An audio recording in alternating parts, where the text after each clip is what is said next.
Srimad Bhagavatam 5:14-2, Canto 5, Chapter 14, Text 2.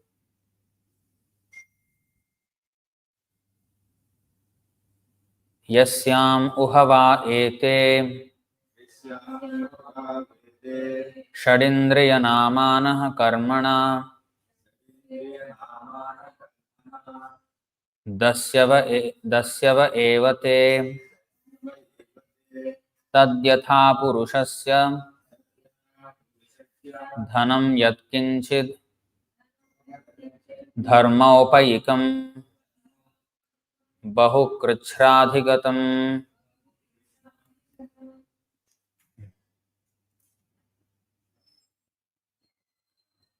साक्षात् परम पुरुषाराधन लक्षणो योऽसौ धर्मस्तं तु सांपराय उदाहरन्ति तद्धर्म्यं धनम्.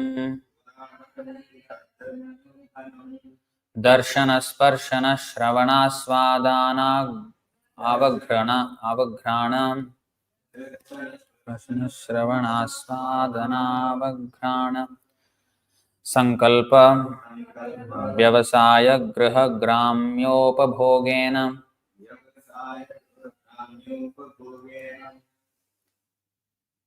कुनाथस्याजितात्मनो यथा सार्थस्य विलुम्पन्ति. Yasyam, in which, uha, certainly, va, or, ete, all these, shat indriya namanah, who are named the six senses, the mind and the five knowledge acquiring senses, karmana, by their activity, dasyavaha, the plunderers, eva, certainly, te, they, tat, that, yatha, as, purushasya, of a person, dhanam, the wealth, yat, whatever, kinchit, something, dharma aupayikam, which is a means to religious principles, bahukrichra adhigatam, earned after much hard labor, sakshat, directly, paramapurusha aradhana lakshanaha, whose symptoms are worship of the Supreme Lord by performance of sacrifices and so on. Yah, which, asau, that, dharma, religious principles, tam, that, tu, but, samparaye, for the benefit of the living entity after death, udaharanti, the wise declare, tat dharmyam, religious, relating to the prosecution of the varnashram dharma, dhanam, wealth, darshana, by seeing, sparshana, by touching, shravana, by hearing, asvadana, by tasting, avaghrana, by smelling, sankalpa, by determination, vyavasaya, by a conclusion, griha, in the material home, gramya upabhogena, by material sense gratification, kunathasya, of the misguided conditioned soul, ajita atmanaha, who has not controlled himself. Ribol.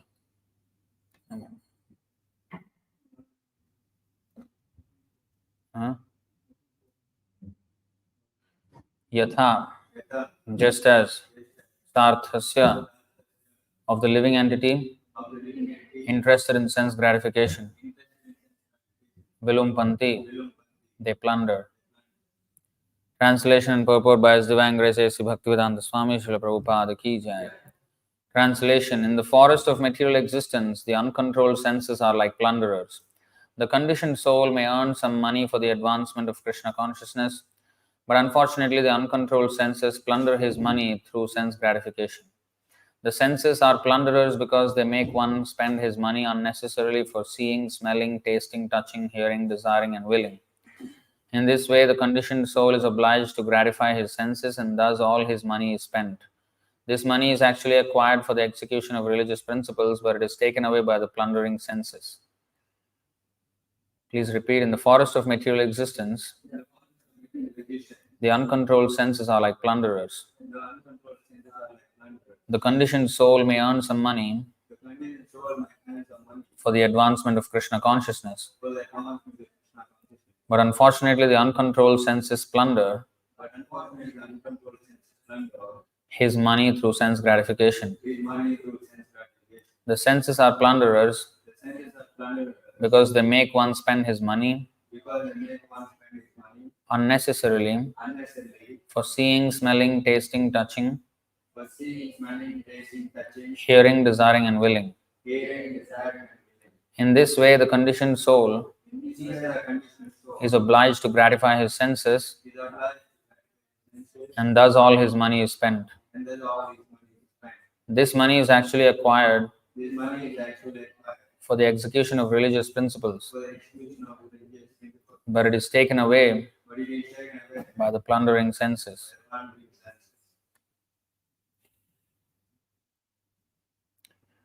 Purport: Purva janmarjita vidya purva janmarjitam dhanam agre dhavati dhavati. By following the principles of the varnashram dharma, one attains a better position in the material world. One may be rich, learned, beautiful, or high-born. One who has all these assets should know that they are all meant for the advancement of Krishna consciousness. Unfortunately, when a person is misguided, he misuses his high position for sense gratification. Therefore, the uncontrolled senses are considered plunderers. The good position one attains by executing religious principles is wasted as the plundering senses take it away. By executing religious principles under the laws of varnashrama dharma, one is placed in a comfortable position. One may very easily use his assets for the further advancement of Krishna consciousness. One should understand that the wealth and opportunity one gets in the material world should not be squandered in sense gratification. They are meant for the advancement of Krishna consciousness. This Krishna consciousness movement is therefore teaching people to control the mind and 5 knowledge-acquiring senses by a definite process. One should practice a little austerity and not spend money on anything other than the regulative life of devotional service. The senses demand that one see beautiful things, therefore money should be spent for decorating the deity in the temple. Similarly, the tongue has to taste good food which should be bought and offered to the deity. The nose can be utilized in smelling the flowers offered to the deity, and the hearing can be utilized by listening to the vibration of the Hare Krishna mantra. In this way, the senses can be regulated and utilized to advance Krishna consciousness. Thus, a good position might not be spoiled by material sense gratification in the form of illicit sex, meat eating, intoxication, and gambling. One spoils an opulent position in the material world by driving cars, spending time in nightclubs, or tasting abominable food in restaurants. In these ways, the plundering senses take away all the assets that the conditioned soul has acquired with great difficulty. Om Ajnanatimirandhasya Jnananjanashalakaya Chakshurunmilitam Yena Tasmai Shri Gurave Namaha Shri Chaitanya Manobhishtam Sthapitam Yena Bhutale Swayam Rupah Kada Mahyam Dadati Swapadantikam Vandeham Shri Guru Shri Yutapadakamalam Shri Gurun Vaishnavamscha Shri Rupam Sagrajatam Sahagana Raghunathanvitam Tam Sajivam Sadvaitam Savadhutam Parijana Sahitam Krishna Chaitanya Devam Shri Radha Krishna Padan Sahagana Lalita Shri Vishakhanvitamscha He Krishna Karuna Sindho Dinabandho Jagatpate Gopesha Gopika Kanta Radha Kanta Namostute Tapta Kanchana Gaurangi Radhe Vrindavaneshwari Vrishabhanu Sute Devi Pranamami Haripriye Vanchakalpatarubhyascha kripa sindhubhya eva cha patitanam pavanebhyo vaishnavebhyo namo namaha. Namo Om Vishnupadaya Krishna Presthaya Bhutale Srimate Bhaktivedanta Swaminiti Namine. Namaste Saraswate Deve Gauravani Pracharine Nirvishesha Sunyavadi Paschatya Deshatarine. Jaya Shri Krishna Chaitanya Prabhu Nityananda Shri Advaita Gadadhara Shri Vasadi Gaur Bhakta Vrinda. Hare Krishna Krishna Krishna Hare Hare Hare Rama Rama Rama Hare Hare. So this is a very instructive verse. So this is comparing, this is the explanation for the plunderers in the forest, because the material existence is described in the previous chapter by Jadabharat as a forest. And in the forest, it's not a conducive environment to live for anyone. Even the animals are suffering. And when the human being goes there, especially a merchant who wants to get some things from the material, from the forest for a profit, he gets lost and he is in so many dangers. A human being is strong by intelligence, but physically he is not strong. And when he is so vulnerable in the forest, there are so many dangerous agents which may kill him.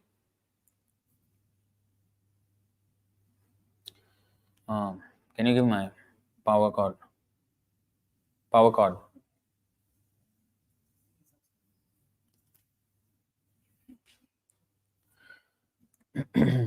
So, similarly, this material world is like a forest, and Prabhupada explains that one may not have the experience of dangers in the forest because one may not be used to forest life. Because previously, brahmacharis, they used to go to the forest, and vanaprastha, sannyas, they all used to go to the forest. Only grihasthas used to stay in the city. But nowadays, nobody is trained to live in a forest. But Prabhupada says that in the previous verse, purport, which we have read the other day, that the city life is as good as forest and sometimes even more dangerous. Because in the city life, there may not be wild animals and dangerous animals like tiger and lion and snakes, but there are men who are like that, who are worse. Sarpa krura khala krura sarpat kruratara khala. So the envious person is more dangerous than a snake, and it's a, even in English they call it the concrete jungle, and everybody is in a great struggle, just like in a forest. So in the material world, whichever way one may see it, whether it's an urban life or a forest life or whatever it is, it's still a struggle. The animals are also struggling. Sometimes I used to think when I was a child that this life of a dog and birds and all that is so nice. They don't have exams. They don't have to sit in examination halls and write and study, homework, no homework, nothing. They can just do whatever they want. So now we know that they are actually always in anxiety and suffering, and especially in forest, they are even more so. So here it is said that the next aspect of forest life is that not only are there dangerous animals, but there may be robbers. Because if a merchant is going into the forest to get some valuable articles, what are the valuable articles one can get in the forest? For example, sandalwood.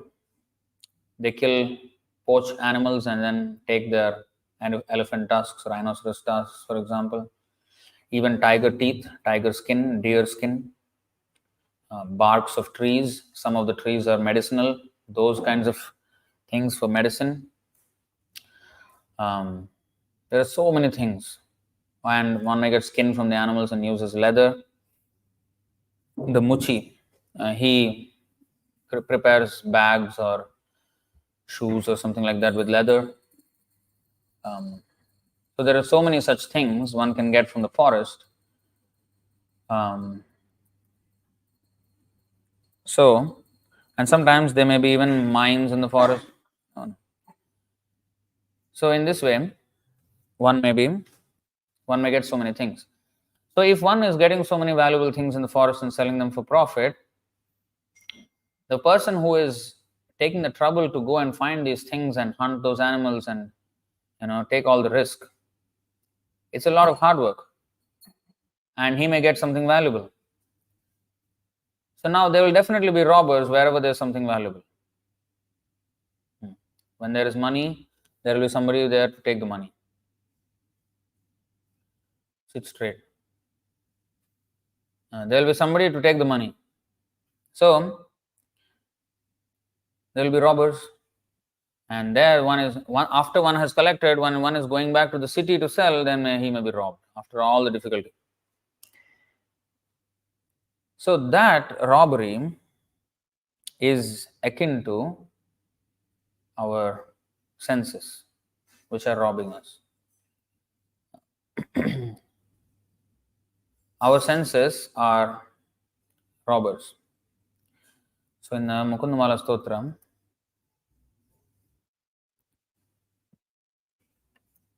36th verse,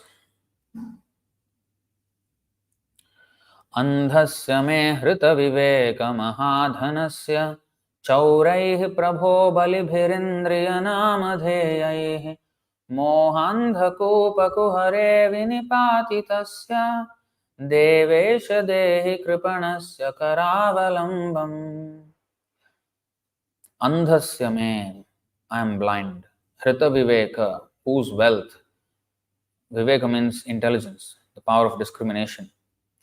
This dhana, this wealth of discrimination is stolen. What is this wealth of discrimination?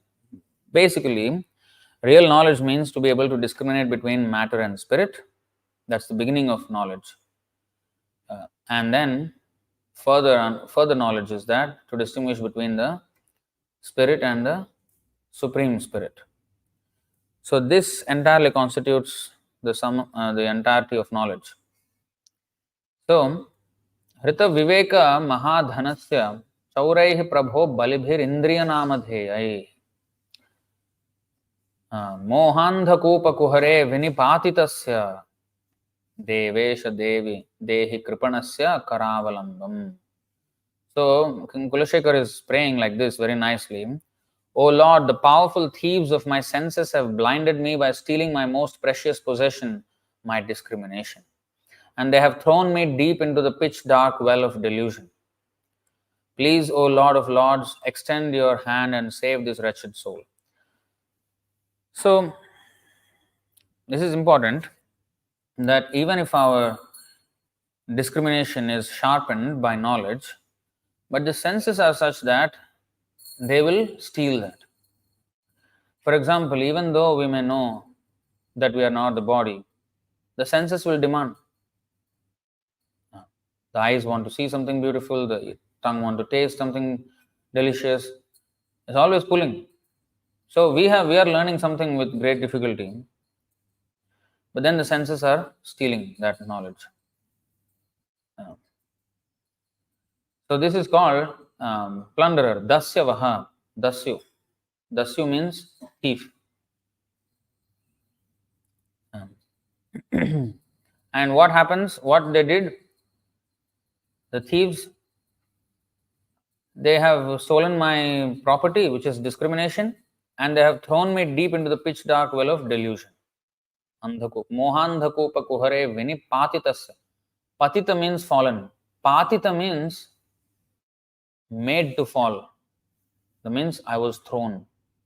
I was made to fall into the mohandhakupa kuhare. Mohandhakupa. This blind well of illusion. One is thrown. Bhaktivinoda Thakur prays.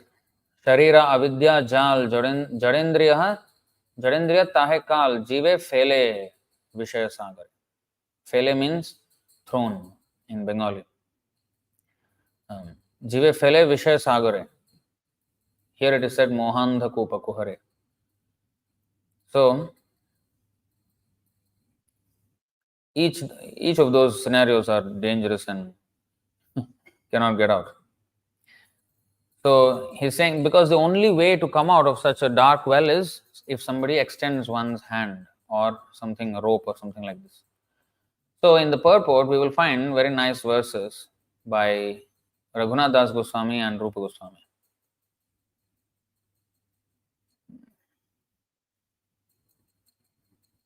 You see, this is discrimination.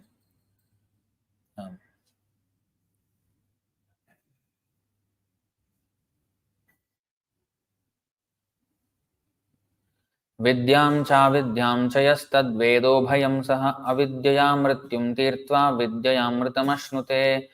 Ishopanishad Mantra 11.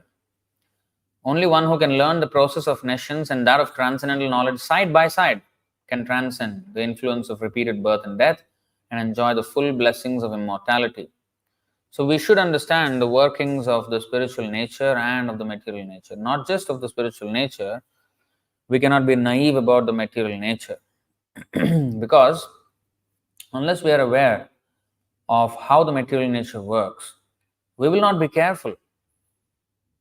We will not be alert. For example, the deer in the forest is not alert. The tiger is in front of him, but he cannot see.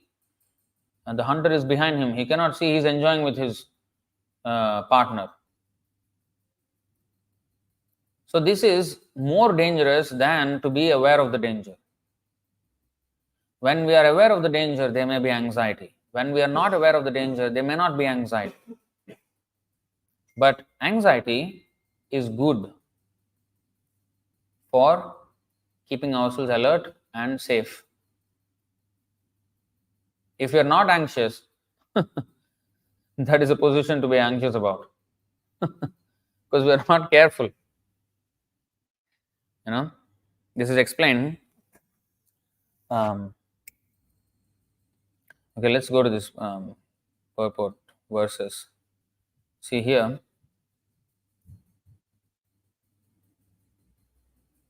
This is Rupa Goswami.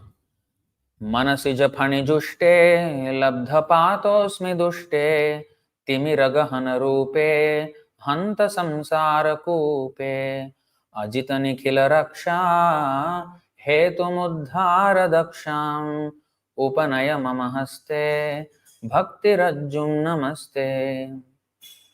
Alas, I have fallen into the deep, dark, filthy well of samsara, in which the viper of sex desire dwells.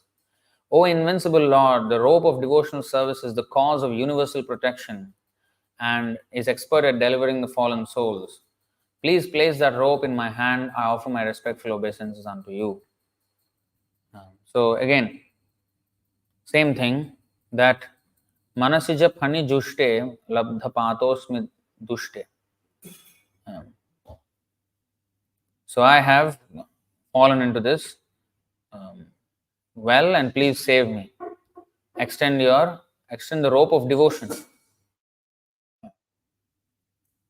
In a similar mood, Raghunath Das Goswami says the following in the 5th verse of Manasiksha.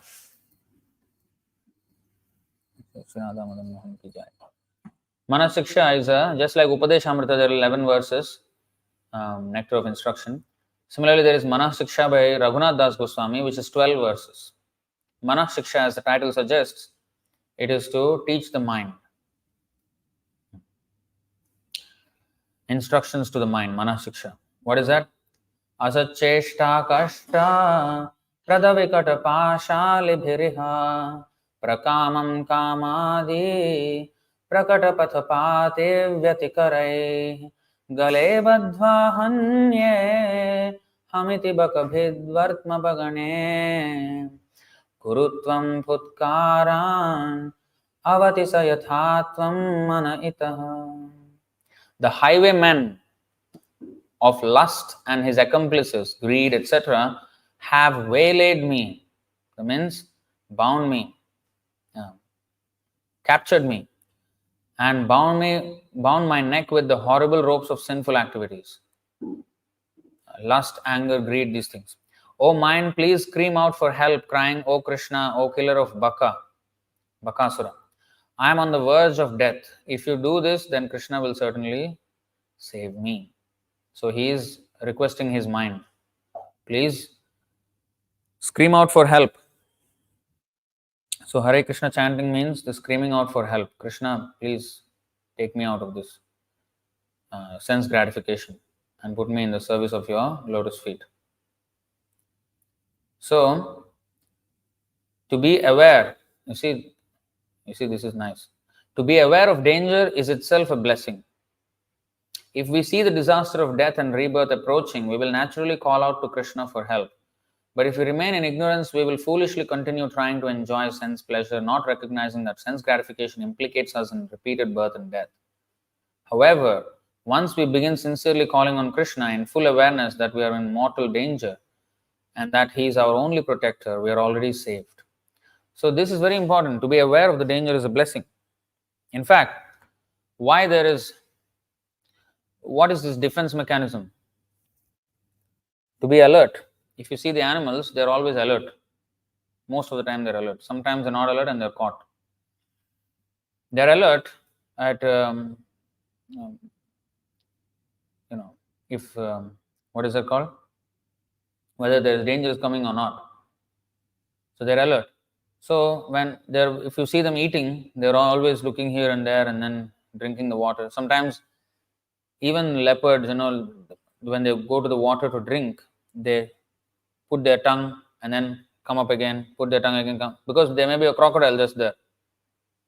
So sometimes they're not attentive and they're captured. Little bit, just a fraction of a second, captured. So that being alert will actually save them. They may run away, they can run away from the danger. So anyway, we have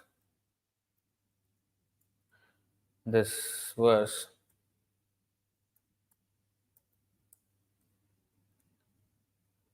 Kshudram charam sumanasam sharane mithitva raktam षडङ्घ्रिगणसाम सुलुब्ध कर्णम् अग्रे वृकान् असुत्रिपो विगणय्ययान्तं पृष्ठे मृगं मृगयलुब्धकबाणभिन्नम्.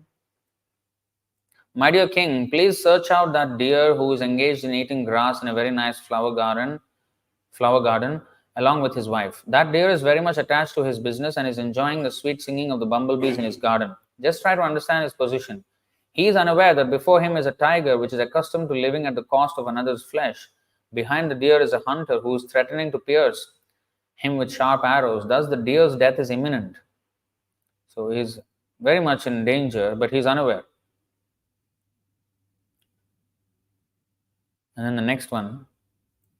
Sumanah sama dharmanam strinam sharana ashrame pushpa madhugandhavat shudratamam kamya karma vipakajam kama sukhalavam. Very insignificant happiness. Jaihvyau pasthyadi. Jaihva means related to jihva, tongue. Aupasthya means related to upastha, which is genitals. Jaihvyau pasthyadi, beginning with this tongue and the genitals, all the senses. Kama sukhalavam, hardly any happiness. Let's see what the meaning is. Fragment, you see, fragment, lavam, kama sukhalavam, very nicely worded. Kama sukhalavam jaihvyau pasthyadi vichinvantam mithuni bhuya tad abhiniveshita manasam Shadangri Gana Sama Gitavad. Shadangri means six-legged creatures. Angri means feet. Shat means six. Shadangri means six-legged creatures. Means what? Which are six-legged creatures? Spider is 8. Insects. Most insects are 6 legs. And especially bumblebees. Here it is referred to bumblebees. They have 6 legs also.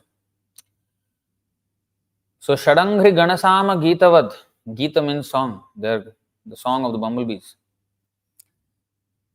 Ati Manohara. Vanitadi Janalapeshva Atitaram Ati Pralobhita Karanam. Pralobhita Karanam, Lobha means greed. Lobhita means greedy. Pralobhita means very greedy. Ati pralobhita means excessive greed. Karnam. The ears are excessively greedy for such, sounds of the material world. Agre vrika. Yuthavat. Vrika means sometimes it's said tiger, sometimes wolf. Wolf also is vrika. And tiger is also vrika sometimes. Yuthavat. Atmana ayur harato. Ayur harato. Ayu means lifetime. Harato means terminate one's life. It means killing. Ayur harato ho ratran tan kala lava visheshan aviganaya griheshu viharantam prasthata eva paroksham anupravritto lubdhaka kritantontah sharena yam iha paravidhyati tamimam atmanam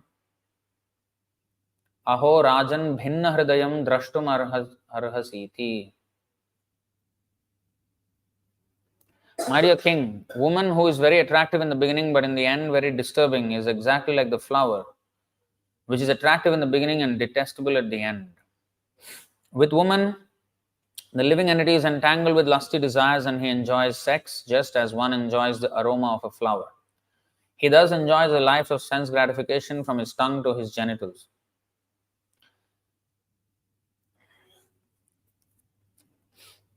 The wife especially, she gives him nice food to eat, then his belly is,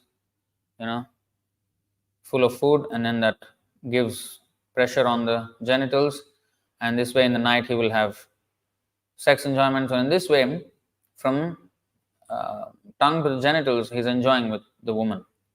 And in this way, the living entity considers himself very happy in family life. United with his wife, he always remains absorbed in such thoughts. He feels great pleasure in hearing the talks of his wife and children, which are like the sweet humming of bumblebees that collect honey from flower to flower. He forgets that before him is time, which is taking away his lifespan with the passing of day and night. He does not see the gradual diminishing of his life, nor does he care about the superintendent of death who is trying to kill him from behind. Just try to understand this. You're in a precarious position and are threatened from all sides. So, it's quite a pessimistic picture of our life. But to be aware, this is not pessimistic.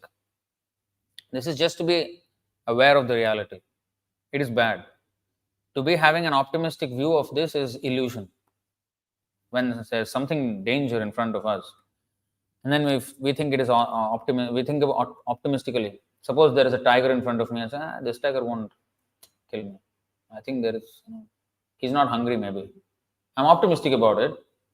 But what if the tiger is hungry? So, time is like the tiger, definitely advancing towards us. And it's not that death comes all of a sudden. We are reminded. Of course, there is sometimes untimely death because of sinful reactions. But usually, in the regular course of life, death comes with multiple warnings. For example, when we are in the womb of the mother, we undergo a lot of trouble. Then we come out, everybody pays so much attention to us. In the beginning, it is too much, and then we can't take it, the baby cries. But then he revels in the attention that he receives from everyone because he is a new comer into the family and everybody is just pouring their affection. So it's all encouraging. And one grows and he increases his friends, increases his, as a boy, he will play with others or a girl. So, and then go even into youthful life, then you find sexual partners, then even more enjoyment. It looks like it's all, the enjoyment is increasing with every year passing. And then comes middle-aged. He's already stuck in family life with everything. And not only that, slowly his hair starts growing grey. 1, 2, 3, 4 hair start growing grey. And then those are warnings. Death is approaching. I'm coming for you. This is warning. But we try to dye the hair. Instead of trying to understand that we're going to die, we dye the hair.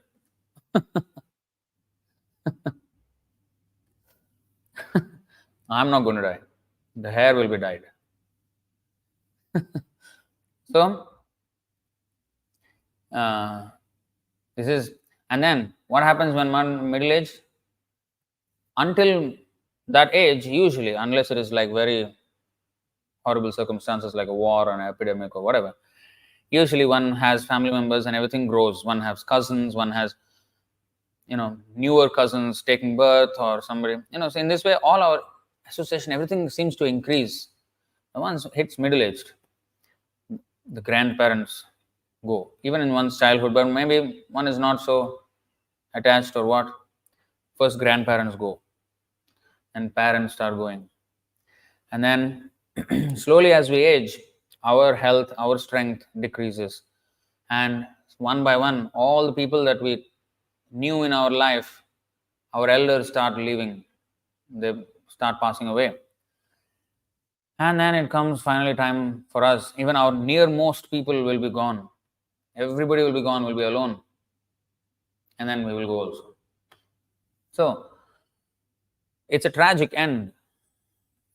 But only if one does not know the knowledge, spiritual knowledge.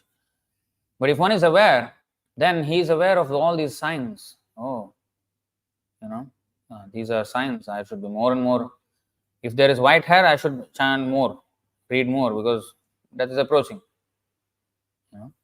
So, once Prabhupada was asked, why you are taking all young people? Why not you get some old people? Because young people need to work. So Prabhupada asked, what is the definition of old man? What is the definition of old age? He did not expect that question. One becomes old. No, Prabhupada says old age means approaching death. That means old age. So how can you guarantee that the death is not going to come tomorrow or today? So we are old. And we are getting old by every passing second. So this is proper way to see things. And it is not a pessimistic or a depressed way of looking at things. Oh, death is coming, just lose hope and then... No. We have to understand that soul is not dying. So we have another whole dimension of activity which we need to be aware of. Spiritual activity, which is devotional service. If I'm going to die, all my relatives are going to die, these relations are all transient. So why am I investing so much of my time while I'm alive in all these things? Why? So that is that not stealing wholesale? Are we not being robbed?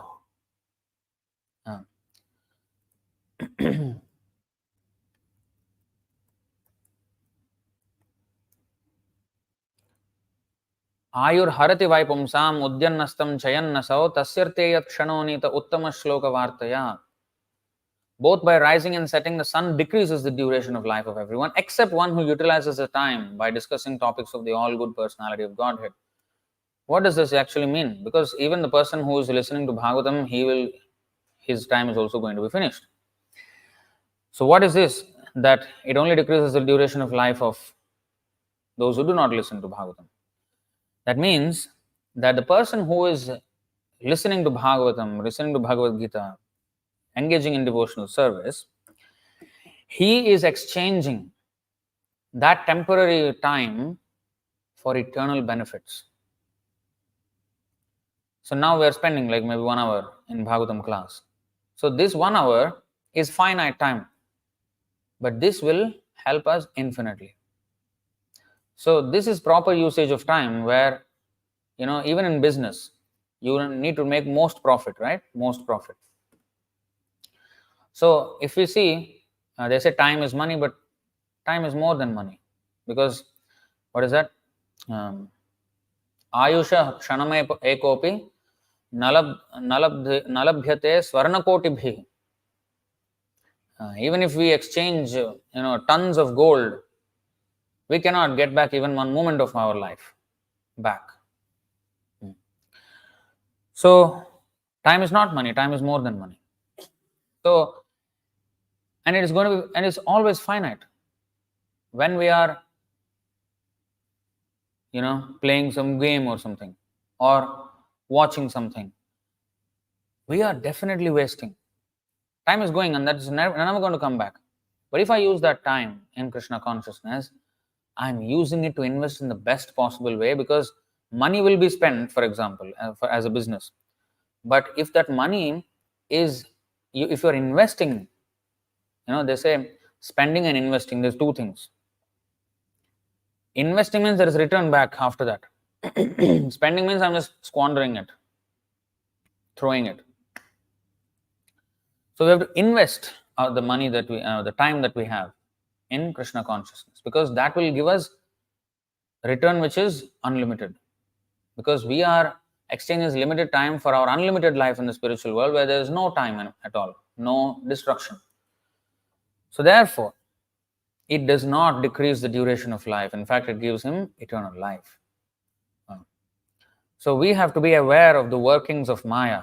This is also said in 2:16 Bhagavad Gita, that the sages, they study everything properly. Nasato vidyate bhavo, na bhavo vidyate sataha, ubhayorapi drishtontas, tvanayos tattvadarshabhihi. Those who are seers of the truth have concluded that of the non-existent, the material body, there is no endurance. It does not endure, it will be finished. And of the eternal, the soul, there is no change. It always endures. This they have concluded by studying the nature of both. My point I wanted to highlight is this. They studied the nature of both. They studied, just now we have read in Ishopanishad 11, studying the process of nescience and knowledge side by side. So what we are doing in Bhagavatam and Bhagavad Gita and Prabhupada's books is, we are studying not only spiritual knowledge. We are not learning only about the spiritual world, Krishna and everything. Krishna means everything, even the material world. Because material world is also his energy. So we should know how it is working in order to come out of it. In order to know how to come out of the trap, we must know we are in a trap, first of all, and we should know how the trap is working, and we need to know how to come out of the trap. So, studying the nature of both, then they have understood that material body does not endure, the soul endures. The soul is eternal, the material body is temporary. So, always I should focus on the soul. So, everything that comes in my life, I should examine whether this is pertaining to the body or soul. So, then we can determine how much attention we should give, because we unnecessarily give so much attention to things that do not deserve attention. They don't deserve attention, but we give them so much attention. And in this way, our time is lost, our senses are squandered, it takes our intelligence away. Andhasya me hrita viveka mahadhanasya chauraihi prabho balibhirindriyanamatheyaihi. Just now we have seen that verse in the Mukundamala Sutra. Our discriminatory power is being lost. And this is another reason why we should always read every day. Nityam Bhagavata Sevaya. Why? Because if we don't, the senses would know how to chip away at the knowledge we have gathered. You know what's chipping away? Whittling away. You know what you do with in Singapore they don't do that. In India, the pencil, they take a blade and here they use sharpener. There also they use sharpener, but they have blade also. Nowadays they don't give blade to children because they cut their hand. But have you done that? You haven't done that. You see? So in India, we used to sharpen our pencil with blade. We used to have a blade and then we used to whittle away at the wood and then we have the lead and then sharpen it with the blade also, without the sharpener. So Maya whittles away at the discriminatory power, the knowledge that we gather. Because when we read something, then wow, that is so nice. Yes, actually, this is correct. We feel this. But then after that, with time, during the day, it's all whittled away by Maya. Cut. So, so again, we have to revive that. So that is why we have to read every day. It's not that I understood, I will always have this understanding. No, it will go away. Our memory will fade. Our memory will fade. This is why it's important. So, this they have concluded by studying the nature of both. We should always closely study. What is that word? Logical reflection. 11:13:33. You see,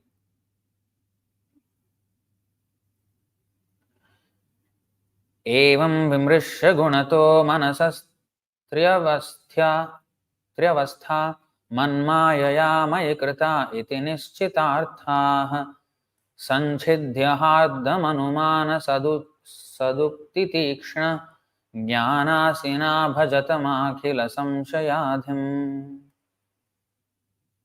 You should consider how by the influence of my illusory energy these three states of mind caused by the modes of nature have been artificially imagined to exist in me.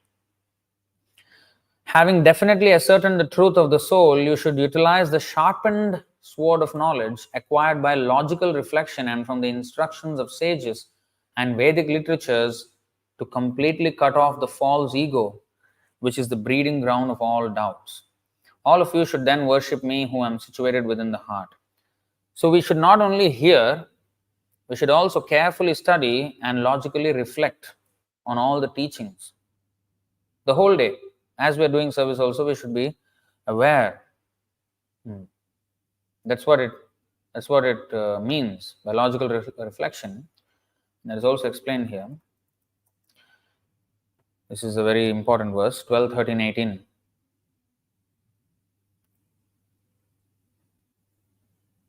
श्रीमद्भागवतं पुराणममलं यद्वैष्णवानां प्रियं यस्मिन् पारमहंस्यमेकममलं ज्ञानं परं गीयते तत्र ज्ञानविरागभक्तिसहितं नैष्कर्म्यमाविष्कृतं तच्छृण्वन् सुपठन् विचारणपरो भक्त्या विमुच्येन्नरः.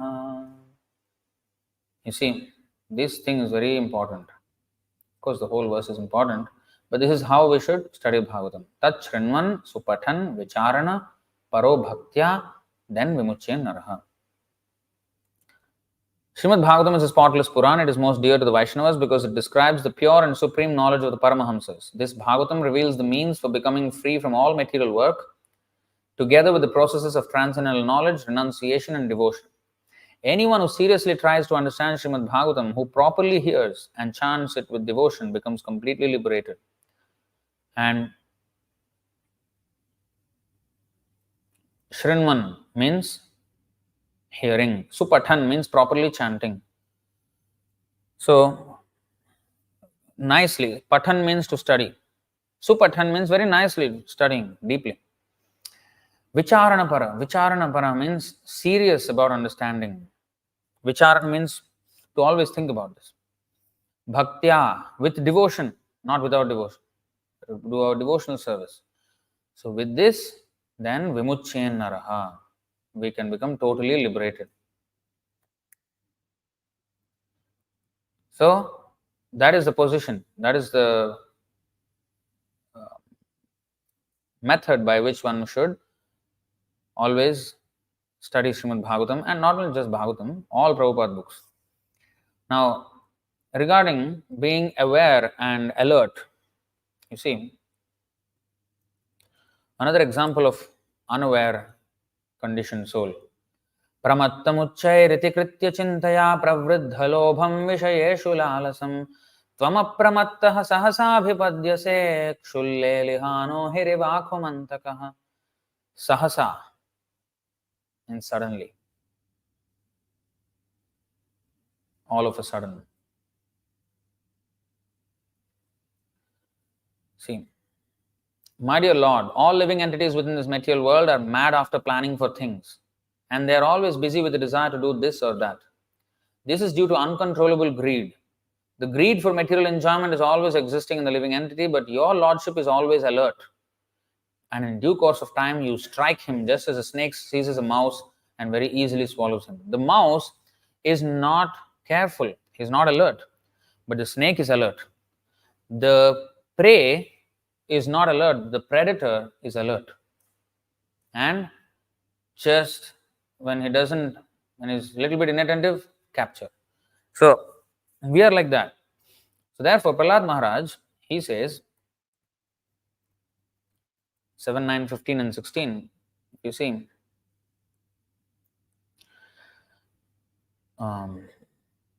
this is 15. What is 14 then?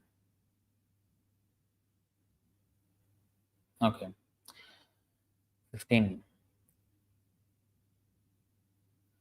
Naham bibhemya jitate bhayanakasya jihvarkanetra bhrukutira bhasogradam shtrat antrasrajah kshatajake shanku karnan nirhrada bhita digibhada ribhinna khagrat. My Lord, who are never conquered by anyone, I am certainly not afraid of your ferocious mouth and tongue, your eyes bright like the sun, or your frowning eyebrows. I do not fear your sharp pinching teeth, your garland of intestines, your mane soaked with blood, or your high wedge-like ears. Nor do I fear your tumultuous roaring, which makes elephants flee to distant places, or your nails which are meant to kill your enemies. Prahlad Maharaj says, I am not afraid of all these fearful features of your form. But this is what he says. Trastosmyaham kripanavatsaladuh sahogra samsara chakra kadanad grasatam pranitah baddha swakarma bhirushattamate pritopavarga sharanam vayase kadanu.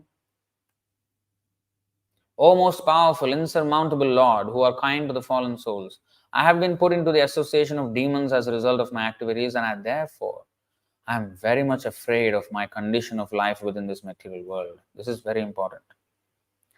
When will that moment come when you will call me to the shelter of your lotus feet, which are the ultimate goal for liberation from conditioned life? Here, Prahlad Maharaj is saying that he is very much afraid of his condition of life in this material world. This is proper fear. Krishna is called Bhajahu Remana Srinanda Nandana Abhaya Charanaravindare. Abhaya Charanaravinda, the fearless lotus feet. Right? When we Apanna Samsritim Ghoram Yannama Vivashogrinan Tato Sadyo Vimuccheta Yadbibheti Swayam Bhayam. 1:114 Bhagavatam. What is that? The name of Krishna is so powerful that fear itself will run away from the holy name. It is fear for fear itself. Mrityor namamyaham. Ugram viram, what is that? Mahavishnum. Jwalantam sarvato mukham. Narsimham bhishanam bhadram. Mrityur. The death of death. So the holy name is the fear of fear. The death of death. Death of death means immortality. If death dies, that means there is no more death. That means immortal. So, but if he is the abode of fearlessness, why is Prahlad Maharaj so afraid? This afraid is not exactly afraid. This is alert, to be alert. And actually, Prabhupada explains this in one lecture about this. One should be alert. This afraid, this fear is alertness. And this is also explained in this particular purport.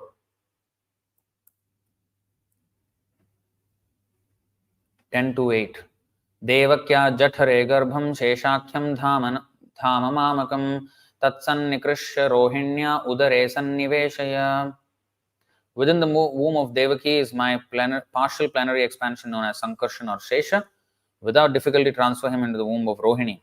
So this is the birth of Krishna, where Krishna is ordering Yogamaya to um, transfer Balaram from the womb of Devaki to womb of Rohini, and then it appeared as a miscarriage, and then after that, the Supreme Personality of Godhead took birth, and there is a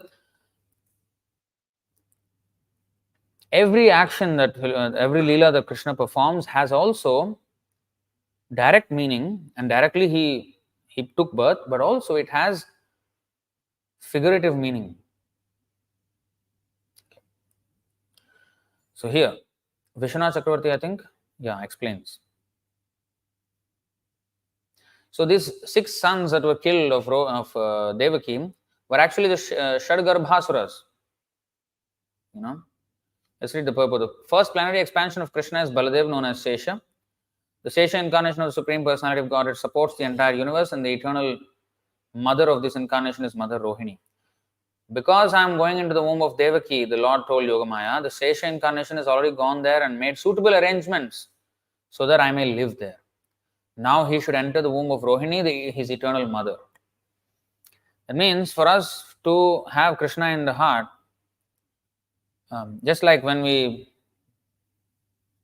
seat someone on a chair, we clean the chair and then you come and sit down. So if a guest is coming or somebody important is coming, we clean the sofa or whatever. So our heart needs to be cleansed before Krishna can comfortably sit there. So Balaram went and cleaned the heart of any remnants of the 6 Garbhasuras, which are Kama, Krodha, Lobha, Moha, Mada, Matsarya. So all these things must go away. Lust, anger, greed, illusion, madness and envy must go away. And then only Krishna can comfortably sit in our heart. Otherwise, with all the dirt, how can we ask Krishna to sit there? We cannot. So, in this connection, one may ask how the Supreme Personality of Godhead, who is always situated transcendently, could enter the womb of Devaki, which had previously been entered by the 6 Asuras, the Shadgarbhas. Does this mean that the Shadgarbhasuras were equal to the transcendental body of the Supreme Personality of Godhead? The following answer is given by Srila Vishwanath Chakravarti Thakur. The entire creation, as well as its individual parts, is an expansion of the energy of the Supreme Personality of Godhead. Therefore, even though the Lord enters the material world, he does not do so. This is explained by the Lord himself in Bhagavad Gita 9, 4 and 5. Maya tatamidam sarvam jagadavyakta murtina matsthani sarva bhutani nachaham teshu avasthitaha. Nacha matsthani bhutani pashyame yogamaishwaram bhutabhrin nacha bhutastho mamatma bhutabhavanaha. By me in my unmanifested form, this entire universe is pervaded. All beings are in me, but I am not in them. And yet everything is that is created and does not rest in me. Behold my mystic opulence. Although I am the maintainer of all living entities, and although I am everywhere, I am not part of this cosmic manifestation, for myself is the very source of creation. Sarvam khalvidam Brahma. Everything is an expansion of Brahman. So, here, the main part is actually this. A pure devotee is always transcendently situated because of executing 9 different processes of Bhakti Yoga, Shravanam, Kirtanam, Vishnu, Smaranam, Archanam, Padasevanam, Archanam, Vandanam, Dasam, Sakhyamatma, Nivedanam. Thus situated in devotional service, a devotee, although in the material world, is not in the material world. Yet, a devotee always fears. Because I am associated with the material world, so many contaminations affect me. Therefore, he is always alert in fear, which gradually diminishes his material association. We should not be comfortable in the material world. Oh, it's okay. Yeah, I'm going to work, but it's okay. Yeah, they are non-devotees, but it's okay.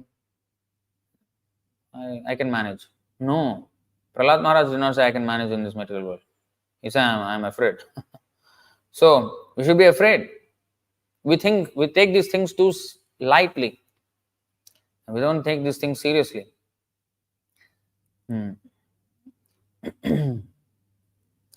Because when we are alert in fear, it gradually diminishes our material association. Now here it explains. Symbolically, Mother Devaki's constant fear of Kamsa was purifying her. See this? We have in the beginning said this, being aware of the danger is a blessing. So symbolically, Mother Devaki's constant fear of Kamsa was purifying her. A pure devotee should always fear material association. And in this way, all the asuras of material association will be killed, as the Shadgarbhasuras were killed by Kamsa. It is said that from the mind Marichi appears. In other words, Marichi is an incarnation of the mind. Marichi has 6 sons: Kama, Krodha, Lobha, Moha, Mada, and Matsarya: lust, anger, greed, illusion, madness, and envy. The Supreme Personality of Godhead appears in pure devotional service. This is confirmed in the Vedas. Bhakti Revainam Darshayati. Only bhakti can bring one in contact with the Supreme Personality of Godhead. Supreme Personality of Godhead appeared from the womb of Devaki, and therefore Devaki symbolically represents bhakti. From the womb of Devaki came Krishna. So from the womb of bhakti comes Krishna. Yeah. So if you want Krishna, then we have to do bhakti first. Mother comes first, no? And in the womb of mother, there is Krishna Karshini. Bhakti is called Krishna Karshini. Krishna means who is already attracting everyone. All attractive. Akarshini means one who attracts Krishna. So Radharani, today morning we read Madan Mohan Mohini, the attractor of Cupid. So the Supreme Personality of Godhead appeared from the womb of Devaki, and therefore Devaki symbolically represents bhakti and Kamsa symbolically represents material fear. When a pure devotee always fears material association, his real position of bhakti is manifested, and he naturally becomes uninterested in material enjoyment. When the 6 sons of Marichi are killed by such fear and one is freed from material contamination, within the womb of bhakti, the Supreme Personality of Godhead appears. Thus, the 7th pregnancy of Devaki signifies the appearance of the Supreme Personality of Godhead. After the 6 sons, Kama, Krodha, Lobha, Moha, Mada, and Matsarya are killed, the Shesha incarnation creates a suitable situation for the appearance of the Supreme Personality of Godhead. In other words, when one awakens his natural Krishna consciousness, Lord Krishna appears. This is the explanation given by Srila Vishwanath Chakravarti Thakur. This is the symbolic understanding of this Leela.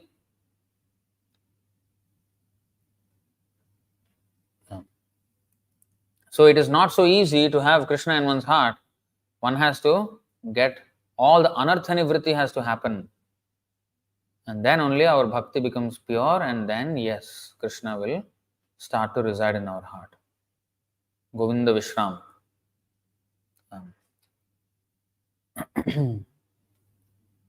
Tumhara Hridaya Sada Govinda Vishram. That song Narottam Das Thakur. Eibaro Karuna Koro Vaishnava Gosai. That song he said, 3rd verse. Tumhara Hridaya Sada Govinda Vishram. How can Govinda Vishram? Unless it is all clean. So Balaram, Shesha incarnation, he gives the spiritual strength. So unless we are spiritually strong, we cannot hold Krishna in the womb or the heart. We cannot hold. So we have to be strong. So in this way, it is understood. So today's verse, going back.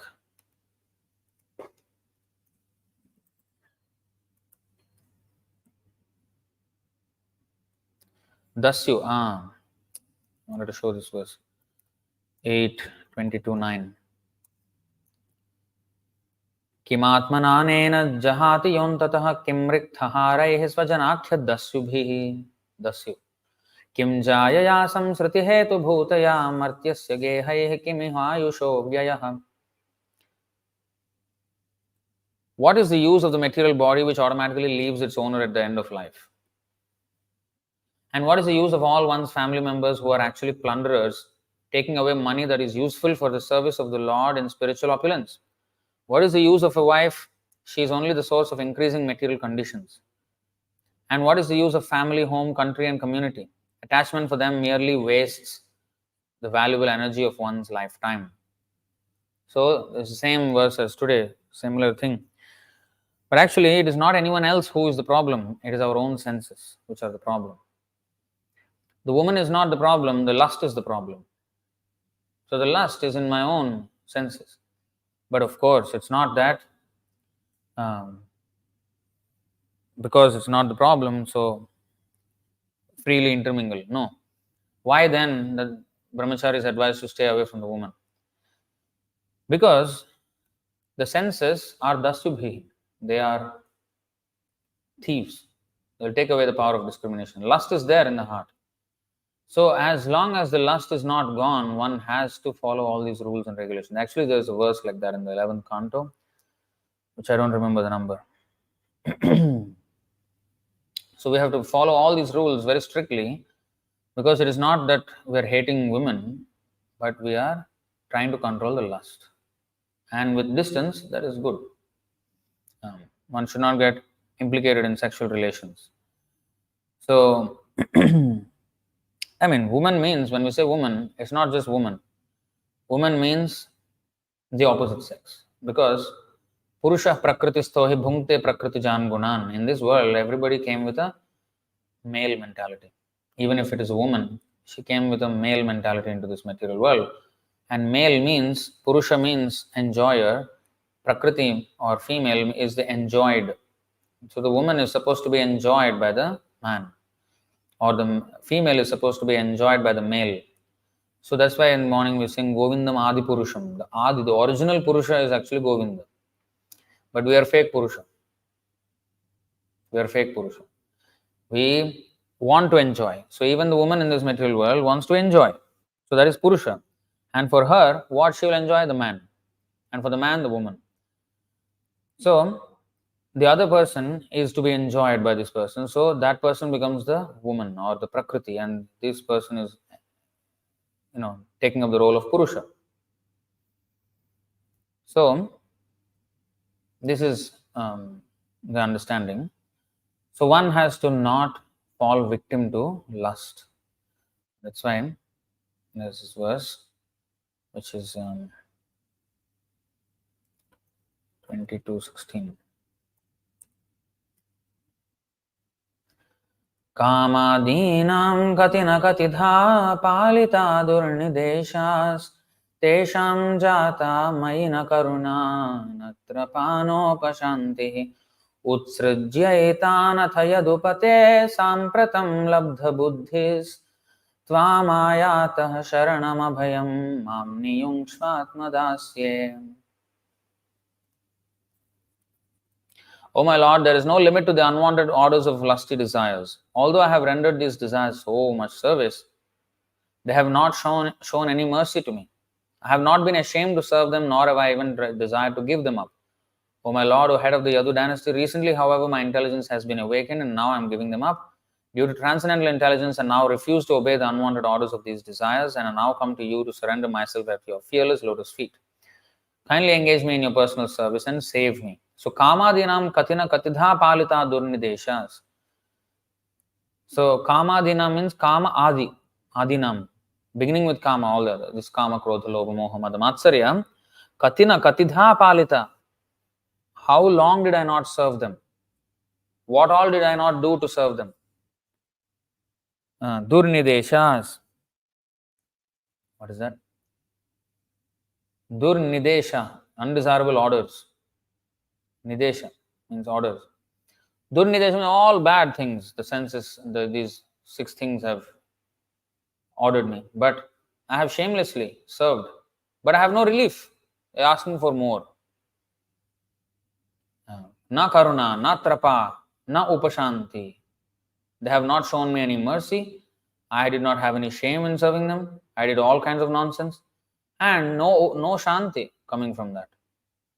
Just like if the fire is big, if you pour ghee into the fire, it will become even bigger and ask for more ghee.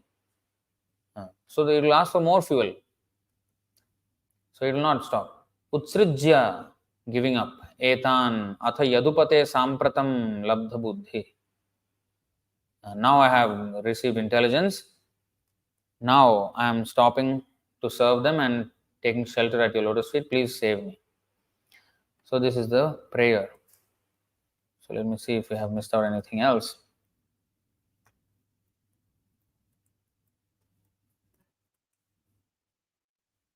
Yeah, okay. So Shravana, all the senses. So the way to control, just briefly, the senses is to engage them in Krishna's service. So it starts with 2-3-18, I think.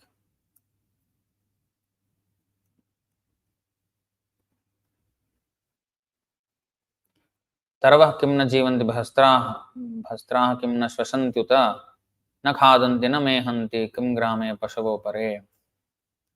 Do the trees not live? Do the bellows of the blacksmith not breathe? All around us, do the beasts not eat and discharge semen? Why is this said like this? Because we may think that we are, living and, but then if we think that we are living only because we are breathing, then the bellows of the blacksmith also breathes. Bellows means, they pump air to cool the metal. I don't think we have seen this, but harmonium is an example of a bellows. Bellows means, when you do that, what you're actually doing is pumping the air into and then you're controlling with the sound of the metal.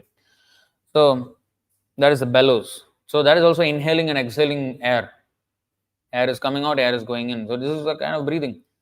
So if we don't use our life breath for Krishna's service, or in other words, our life, which is being maintained by our breath, if we don't use it for Krishna, then we are no good, no better than the bellows of the blacksmith, which also breathes. Just because breathing is not a sign of life, because the bellows of the blacksmith also breathe. So that's the point in this question. Do the bellows of the blacksmith not breathe? All around us, do beasts not eat and discharge semen? Oh, no, but not only breathing, I'm eating also. Then the animals are also eating. No, I'm having sex. No, animals are also having sex. Trees are also living. So what is the big thing that you are just living and breathing and eating and having sex? So what is so great about it? Is it real life? That is the question. Svavidvara hoshtra kharaya samsata purusha pashuho. Actually, what is that? I wanted to show is the other one, which is fumes. Yeah, 2322. Okay. 2321 is what? 2320.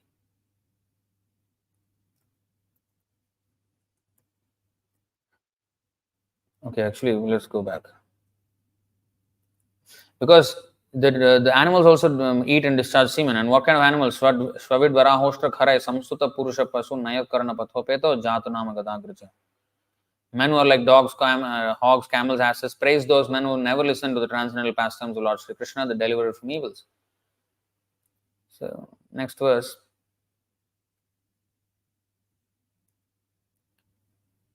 One who has not listened to the messages of the prowess and marvelous acts of the personality of Godhead and has not sung or chanted loudly the worthy songs about the Lord is to be considered to possess ear holes like the holes of snakes and tongues like the tongue of a frog. So a frog has a long tongue, in fact. We may be proud of having a tongue, and a frog has a longer tongue. And snakes have ear holes which cannot hear. So if we don't hear Krishna conscious topics, or if we don't speak about them, then we are as good as frog, making stupid sound and invite snake. But the question may be raised, if the snake does not have ears to hear, then how can it hear the sound of the frog? Because snake can hear a bit differently. Snake can hear through vibration from the ground. It will catch the vibration from the touch, and then it will follow that. From where the vibration is coming, it will go and catch.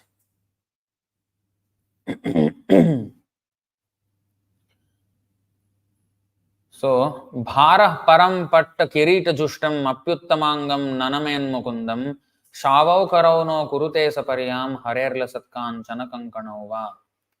The upper portion of the body, though crowned with a silk turban, is only a heavy burden if not bowed down before the personality of Godhead, who can award mukti, freedom. And the hands, though decorated with glittering bangles, are like those of a dead man if not engaged in the service of the personality of Godhead, Hari. So this is the description of when our senses are not used in Krishna's service. Barhayite te nayane naranam lingani vishno naririkshato ye padau nirnantau drumajanma bhajau kshetrani nanu vrajato hareryo. The eyes which do not look at the symbolic representation of the personality of Godhead, his name, form, quality, pastimes, etc., are like those printed on the plumes of a peacock. The feather of a peacock has like an eye shape that cannot see. It may be very beautiful to look at, but it cannot look. Beautiful to look at, but it cannot look. So, and the legs which do not move to the holy places where the Lord is remembered are considered to be like tree trunks.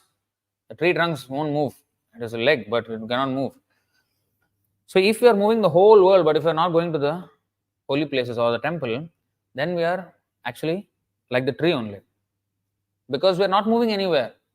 We are in the same material world. If we go to the temple, we are going to the spiritual world. From material world to spiritual world, we are going. So there is some movement. Otherwise, we are just in the material world. Like the boat whose anchor was down and he was rowing the boat, what he was doing was going round about the anchor. He's not going anywhere. He's stuck there. So our feet will be like a tree trunk if we don't go to the temple where the Lord is remembered. So in this way, next verse also there. Next two verses. जीवन छवो भागवतांघ्रिरेणुं न जातु मर्त्योऽभिलभेत यस्तु श्रीविष्णुपद्या मनुजस्तुलस्याः स्वसंछवो यस्तनुवेदगन्धम्. The person who has not at any time received the dust of the feet of the Lord's pure devotee upon his head is certainly a dead body. And the person who has never experienced the aroma of the tulsi leaves from the lotus feet of the Lord is also a dead body, although breathing. Jivan Chava. Jivan Chava means living dead. There's a movie like that, right? The Living Dead. Horror movie. When I was a kid. The Living Dead. Means ghosts. Living dead. It's ghostly. So we are compared to animals, snakes, frogs, camel, dog, ghost also we are compared to. If we are not in Krishna consciousness. So bad. Therefore, the only thing we have to do is engage all our senses in Krishna's service. 1083. Savagyaya tasya gunan granite karau cha tat karma karau manascha smaredva santam sthira jangameshu shrinoti tat punya katha sakarnaha. Actual speech is that which describes the qualities of the Lord. Real hands are those that work for him. True mind is that which always remembers him, dwelling within everything, moving and non-moving. And actual ears are those that listen to sanctifying topics about him. Others are all fake. Fake ears, fake mind, fake tongue, fake hands, fake head. Fake speech or useless speech.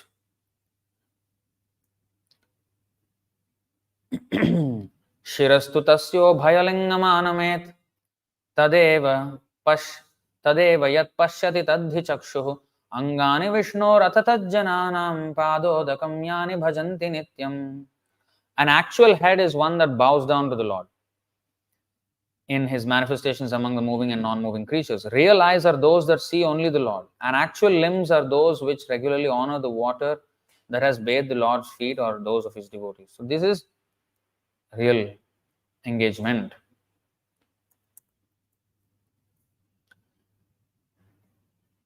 So the glory, Mukundamala Sutra. Yat Krishna pranipata dhuli dhavalam tadvarshma tadvaishiras tene tretamasojjite suruchire yabhyam harir drishyate sa buddhir vimalendu shankha dhavala ya madhavadhyayini sa jihvamrita varshini pratipadam ya stauti narayanam. That head is the loftiest or the highest, which is white with dust from bowing down to Lord Krishna. Those eyes are the most beautiful, which darkness has abandoned after they have seen Lord Hari. That intelligence is spotless like the white glow of the moon or a conch shell, which concentrates on Lord Madhava. And that tongue rains down nectar, which constantly glorifies Lord Narayana. So, and that's why Ambarish Maharaj, of course, Mukundamala Stotra is also there, but we'll just go to Ambarish Maharaj before we finish.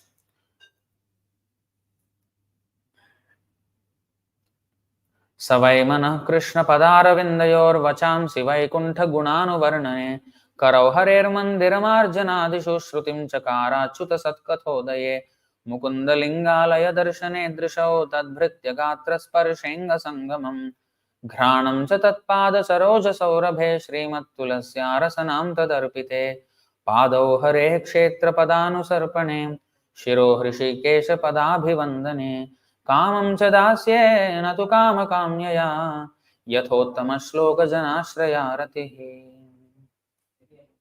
Maharaj Ambarish always engaged his mind in meditating upon the lotus feet of Krishna. His words in describing the glories of the Lord, his hands in cleansing the Lord's temple, and his ears in hearing the words spoken by Krishna or about Krishna. He engaged his ears in seeing the deity of Krishna, Krishna's temples, and Krishna's places like Mathura and Vrindavan. He engaged his sense of touch in touching the bodies of the Lord's devotees. He engaged his sense of smell in smelling the fragrance of tulsi offered to the Lord. And he engaged his tongue in tasting the Lord's prasad. He engaged his legs in walking to the holy places and temples of the Lord, his head in bowing down before the Lord, and all his desires in serving the Lord 24 hours a day. Indeed, Maharaj Ambarish never desired anything for his own sense gratification. He engaged all his senses in devotional service and various engagements related to the Lord. This is the way to increase attachment for the Lord and be completely freed from all material desires. So this is the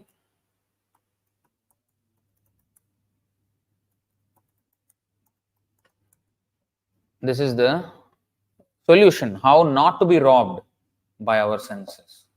Krishnarthe akhila cheshta. That means for the service of Krishna, we should engage in all kinds of services with all our senses and mind. So I'd like to stop here. Any questions or comments?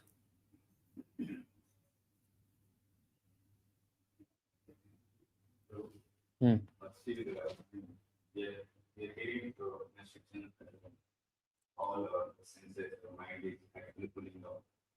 But how, even though we are paying physically, but still we are pulling it away by mind and how we can overcome. So the question for those who are online is that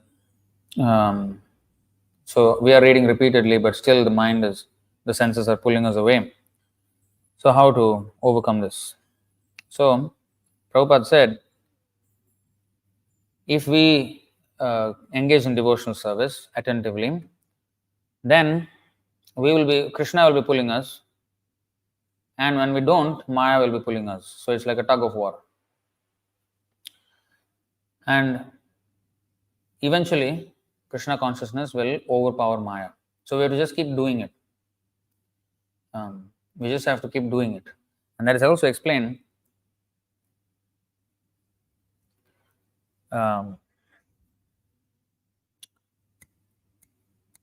6 to 7 purport, I think.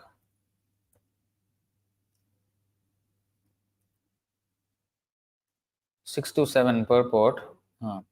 You see, Namno hi yavati shakti papa nirharane hare tavat karo. Oh, not this one, not this one. Not this. Or is it 6:14?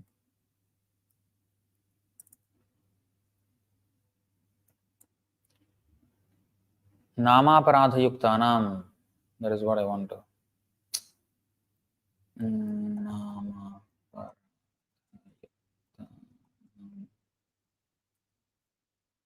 6324. Oh, totally different place. Namaparadha yuktanam namanyeva harantyagam avishranti prayuktani tanyevarthakarani cha. Even if in the beginning one chants the Hare Krishna mantra with offenses, one will become free from such offenses by chanting again and again. You see, papakshayascha bhavati smaratam tam aharanisham. One becomes free from all sinful reactions if one chants day and night, following the recommendation of Chaitanya Mahaprabhu. So, we have to do it again and again. Eventually, the Krishna consciousness will overtake the Maya consciousness. So, as much as possible, we have to do it.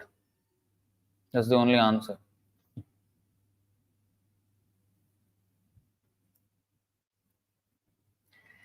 Any other questions or comments? So we stop here. Grantaraj Srimad Bhagavatam ki jai, Srila Prabhupada ki jai, Nitai Gaur Premanande. Hari Hari.